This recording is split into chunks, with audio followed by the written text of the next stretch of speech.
Sur 20 jeunes, en règle générale, il en reste 7 qui restent dans l'automobile. Aujourd'hui, Choc Média vous emmène au lycée Les Eucalyptus à Nice pour passer une journée avec une classe de terminale en bac pro carrosserie. Ils sont encadrés par Gérald Floriot, professeur de carrosserie depuis une vingtaine d'années. Il y a toute une partie formation, leur donner les bases et puis après arriver à qu'ils les développent. Et puis comme on a vu tout à l'heure avec les stages, ça leur permet aussi d'approfondir ces bases et de les exploiter différemment par rapport au monde de l'emploi, puisque entre le monde de l'école et le monde de l'entreprise, il y a forcément une différence. Et voilà. Et les deux liés, on pense qu'ils peuvent progresser ainsi. Puis ça fait plaisir aussi de voir des jeunes évoluer. J'ai des jeunes qu'on voit 10 ans après et qui ont des enfants, qui sont employés, qui ont leur garage. Donc on se dit qu'on a servi à quelque chose. Les jeunes sont à la fois en entreprise et à l'école. Sur leur temps libre, les élèves peuvent venir s'exercer sur les voitures mises à disposition par le lycée. Cet après-midi, Vinicius s'entraîne sur un exercice qui peut tomber le jour du bac.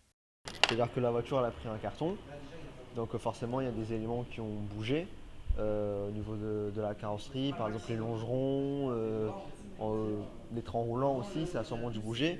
Donc nous ce qu'on fait c'est qu'on va contrôler les points et ensuite on a des cotes constructeurs et on va relever notre cote et on va comparer avec celle du constructeur pour voir ça a bougé de tel point, ça a bougé de tel point, de quel axe à tel axe.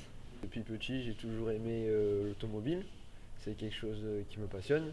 Et la réparation, ce genre de choses aussi, depuis petit j'aime bien démonter, monter, réparer.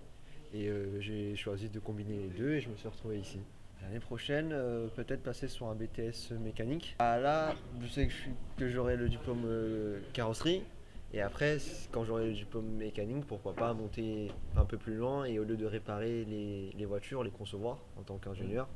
Donc voilà. Comme dans beaucoup de métiers manuels, le monde de la carrosserie est en manque de main-d'œuvre. C'est pourquoi il existe une relation entre les entreprises et les établissements formateurs. Ils viennent se présenter, ils viennent expliquer leurs attentes pour que les jeunes réalisent que derrière le bac, si vraiment ils sont motivés, si vraiment ils veulent se former, il y a des possibilités. Toutes les carrosseries que je rencontre me demandent si on connaît des carrossiers qui recherchent. Je pense que cette génération moins minutieuse, elle est en recherche d'emploi, mais dans un domaine comme ça, on veut des gens minutieux, on veut des gens consciencieux et ils sont peu nombreux. Sur 20 jeunes, en règle générale, il en reste 7 qui restent dans l'automobile. C'est une réalité et ça fait des années et des années que ça dure et c'est valable pour toutes les formations comme ça. C'est-à-dire que quand on sort du collège, on a une idée sur la carrosserie, sur l'électronique, sur l'électricité, sur la mécanique. Et c'est en se formant, en allant en entreprise, qu'on réalise la réalité du métier. Donc c'est normal qu'il y ait des changements aussi là-dessus. Hazard est arrivé ici après un CAP carrosserie et un CAP peinture. Pour lui, l'apprentissage est le meilleur moyen de se former. J'ai choisi en apprentissage parce que c'est mieux. Et en plus j'avais déjà mon entreprise qui voulait continuer à travailler avec moi et c'était plutôt sympa. Parce que quand tu es en entreprise, tu as une partie où tu es là, tu travailles, tu as une bonne entente, tu apprécies ce que tu fais. Et au lycée, tu es tranquille, tu es posé avec tes amis, tu peux t'apprendre des trucs que tu n'apprends pas des fois en entreprise. Par exemple, dans notre métier, les factures. Tout ce qui est gestion, administration, on apprend qu'au lycée. En plus des cours en atelier, les élèves ont aussi des cours hybrides qui mélangent deux matières. Aujourd'hui, le français et la carrosserie.